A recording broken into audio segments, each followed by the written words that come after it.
पटना में कल हुए बम धमाकों में मरने वालों की संख्या बढ़कर 8 हुई। इन धमाकों में 100 से ज्यादा लोग जख्मी हुए। पटना मेडिकल कॉलेज के अधीक्षक ने बताया कि 38 लोगों का अभी भी अस्पताल में इलाज चल रहा है। धमाकों के साजिशकर्ताओं की धरपकड़ तेज हो गई है। अब तक एक संदिग्ध को गिरफ्तार किया गया और 7 अन्य लोगों को हिरासत में लेकर पूछताछ की जा रही है। पटना के एसएसपी मनु महाराज ने बताया कि इन धमाकों के पीछे का मकसद लोगों के बीच दहशत फैलाना था। कुछ नदियों में पानी के घटते स्तर के बाद ओडिशा सरकार ने कहा कि बाढ़ की स्थिति में थोड़ा सुधार हुआ। हालांकि बाढ़ से सबसे बुरी तरह प्रभावित गंजाम जिले में तकरीबन 1 लाख लोग अभी भी फंसे। मरने वालों की संख्या बढ़कर 19 हुई। आंध्र प्रदेश में पिछले 5 दिनों से जारी भारी बारिश के कारण करीब 8 लाख हेक्टेयर क्षेत्र में फसल डूब गई। राज्य में बचाव अभियान के लिए एनडीआरएफ की 19 टीमों को तैनात किया गया।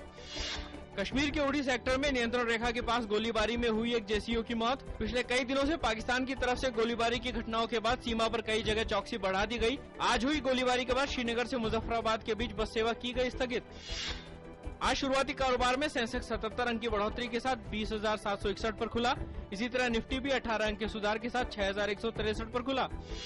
आज डॉलर की तुलना में रुपया 6 पैसे के सुधार के साथ 61 रुपए 40 पैसे प्रति डॉलर पर खुला। पिछले कारोबारी सत्र के दौरान डॉलर के मुकाबले रुपया 61 रुपए 46 पैसे प्रति डॉलर पर बंद हुआ था।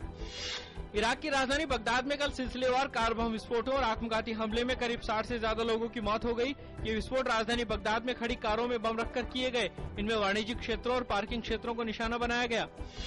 सीरिया ने अपने रासायनिक हथियारों को नष्ट करने की एक योजना इस प्रक्रिया की निगरानी करने वाली संस्था OPCW को सौंप दी। संस्था की ओर से जारी एक बयान में कहा गया है कि सीरिया ने ये योजना तय समय से 3 दिन पहले ही सौंप दी है। बांग्लादेश में अगले आम चुनावों की निगरानी के लिए एक निष्पक्ष कार्रवाई सरकार की मांग करते हुए विपक्ष ने 60 घंटे की हड़ताल बुलाई। कल इस हड़ताल के दौरान अलग अलग स्थानों पर हुई झड़पों में कम से कम 5 लोग मारे गए और 100 से ज्यादा लोग हुए जख्मी। पूर्वी अफगानिस्तान के गजनी प्रांत के एक जिले में कल सड़क के किनारे हुए बम विस्फोट में 18 लोगों की मौत हो गई और 5 लोग घायल। इस विस्फोट में एक गांव से विवाह समारोह के बाद लोगों को दूसरे गांव लेकर जा रही बस विस्फोट के दायरे में आ गई। अमेरिका की राष्ट्रीय सुरक्षा एजेंसी ने जर्मन प्रेस की उन खबरों का खंडन किया गया है जिनमें बताया गया था कि राष्ट्रपति बराक ओबामा को जर्मनी की चांसलर एंजेला मार्केल के फोन अमेरिकी जासूसी विभाग द्वारा टेप किए जाने की सूचना व्यक्तिगत तौर पर दी गई थी।